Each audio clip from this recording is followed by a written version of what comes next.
ஆண்டவரும் இரட்சகருமாக இயேசு கிறிஸ்துவின் இனிய நாமத்தில் உங்களை யாவருக்கும் அன்பின் வாழ்த்துக்களை தெரிவித்துக் கொள்கிறேன். அருமையான தேவ பிள்ளைகளே, புதிய நாள் புதிய நம்பிக்கை தின தியானத்தின் மூலமாய் இந்த பரிசுத்தமான ஓய்வு நாளில் உங்களை சந்திப்பதில் நான் மிகுந்த மகிழ்ச்சி அடைகிறேன். அல்லேலூயா. இந்த பரிசுத்தமான ஓய்வு நாளில் ஒவ்வொரு ஓய்வு நாளும் ஆவியான அநேக ஆலோசனைகளை நாம் நடைமுறையில் செய்ய வேண்டிய பழக வேண்டிய காரியங்களை பரிசுத்த ஆவியான நம்மளுக்கு ஒவ்வொரு ஓய்வு நாளில் கற்றுக் கொடுத்துருக்கிறார். அநேக காரியங்களை கற்றுக் கொடுத்துருக்கிறார். நான் விசுவாசிக்கிறேன் இதெல்லாம் நீங்கள் கேட்டு அதை ப்ராக்டிஸ் பண்ணியிருப்பீங்கன்னு. அல்லேலூயா. இந்த ஓய்வு நாளில் கூட கர்த்தர் நமக்கு கொடுக்கல ஆலோசனை என்ன? கொலோசியர் நிருபம் 3ஆம் அதிகாரம் 8வது வசனத்தை கூட நான் வாசிக்க கேட்போம்.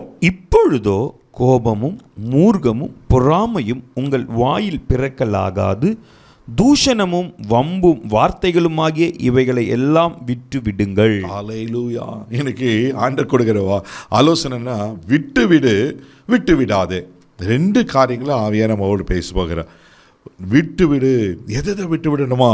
இங்கே சொல்லப்பட்டிருக்கு, கோபமும் மூர்க்கமும் பொறாமையும் உங்கள் வாய்களில் பிறக்கலாகாத தூஷணமும் வம்பும் வார்த்தைகளும் ஆகிய இவை எல்லாவற்றை விட்டு விடுங்கள். அல்லேலூயா.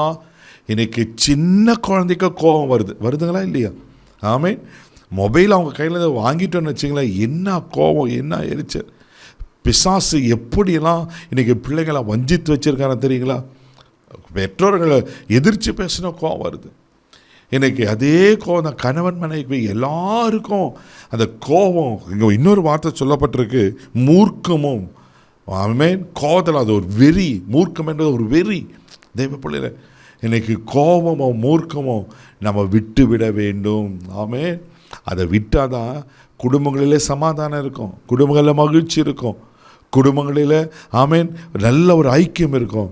இன்றைக்கி கணவன் மனைவிக்கு விரோதமாக கோபப்படுறோம், சகோதர சகோதரிகளிடையே கோபப்படுறோம், தெய்வ பிள்ளைகளை வேலை ஸ்தலத்தில் கோபப்படுறோம், நம்மளுக்கு சாதகமாக ஏதாவது காரியம் வரலைன்னா கோபப்படுறோம், நம்ம நினச்சது சாதிக்கலைன்னா செய்ய முடியலைன்னா கோபப்படுறோம், நம்ம நினச்சது நம்மளுக்கு கிடைக்கலன்னா கோபப்படுறோம். எத்தனை விதத்தில் கோபப்படுறோம் இல்லையா? இன்றைக்கி ஆண்டவர் சொல்கிறாரு, இந்த கோபத்தை மூர்க்கத்தை எல்லாத்தையும் விட்டு விடணுமா? அது மாத்திரமே இல்லாமல் பொறாமையும் உங்கள் வாயில் பிறக்கலாகாத தூஷணமான வம்பு நிறைந்த வார்த்தை. இன்றைக்கி பொறாமை. ஒரு மனுஷன் நல்லா அப்படி வந்துட்டால் போதும், ஒரு நல்ல ஷர்ட் போட்டால் போதும். தெய்வ பிள்ளையில் இன்றைக்கி வீடுகளில் எத்தனை விதமான பொறாமை இருக்குது. ரிலேட்டிவ்ஸ் மத்தியில் ஆண்டவர் பிள்ளைங்களுக்கு இது பொறாமையெல்லாம் இருக்கவே கூடாது. ஆமென். அது மாத்திரம் அடுத்து சொல்கிறாரு, வம்பும் ஆமென் தூஷணமான வார்த்தை. சில வாயை திறந்தாலுமே தூஷணமான வார்த்தை தான். மற்றவங்களை மதிக்கிறதே இல்லை, கனப்படுதலை. ஆமாம், அவன் பேசுகிற பார்த்தியா, வாழ்வு வந்ததை பார்த்தியா. இன்றைக்கி பேசுகிற காரியங்கள் சிலங்களை அற்பமாக பார்க்குறது. இவங்களை கர்த்தர் கொஞ்சம் ஆசிரிச்சிருப்பேன், நாங்கள் மற்றவங்களை அற்பமாக பார்க்குற, அற்பமாக பேசுகிறது. இதெல்லாம் ஆண்டவர் விட்டு விட வேண்டும் என்று விரும்புகிறார். தெய்வ பிள்ளைகளே, இந்த புது வருஷத்தில் இதெல்லாத்தையும் விட்டுடுங்க. ஆமென். இதெல்லாம் விட்டு விட வேண்டும் என்று ஆண்டவர் சொல்லுகிறார். ஆனால் நம்ம எதை விட்டு விடக்கூடாது? எபிரேயர் 10ஆம் அதிகாரம் 25வது வசனம் கூட வாசிக்க கேட்போம். சபை கூடி வருதலை சிலர் விட்டு விடுகிறது போல நாமும் விட்டு விடாமல் ஒருவருக்கொருவர் புத்தி சொல்ல கடவோம். நாளானது சமீபத்திருக்கிறதை எவ்வளவாய் பார்க்கிறீர்களோ அவ்வளவாய் புத்தி சொல்ல வேண்டும். ஆமை. சபை கூடி வருதலை விட்டு விடக்கூடாது. அந்த கோபம், அந்த எரிச்சல், இந்த பொறாமை இதெல்லாம் என் சுவாபெல்லாம் எங்கே மாறுனா தேவ பிரச்சனத்தில் தான். ஆமே. தெய்வ பிள்ளைகளே, அதனால தான் நம்ம சபைக்கு போகணும். சபையில் ஐக்கியம் உண்டாகும், அன்பு உண்டாகும், வார்த்தை உண்டாகும், கர்த்தருடைய மகிமை வெளிப்படும், கர்த்தருடைய பிரசனம் நம்ம வாழ்க்கையை மாற்றம் அல்லவா?